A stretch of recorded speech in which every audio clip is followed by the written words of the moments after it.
you have become bold, you don't care anymore, that you are sending goons through the governor hapa ya Nairobi kuja kuangaisha kanisa la Kristo na kuangaisha sisi.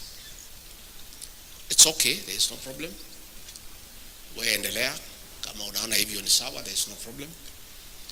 We are aware, the Deputy Inspector General aliambia polisi wasikuje, but a few policemen in plain clothes walikuja wakasaidia pale, which is okay because there are some officers who are conscious that they have a constitutional obligation to protect life and property.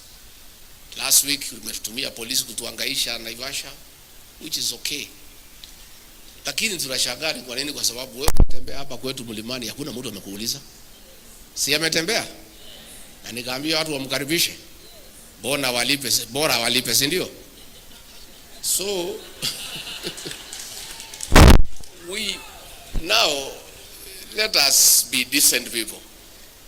The way umekaribishwa pale, wachana na sisi tutembee pale tunataka. And even if you want to pursue us, don't pursue us inside the church.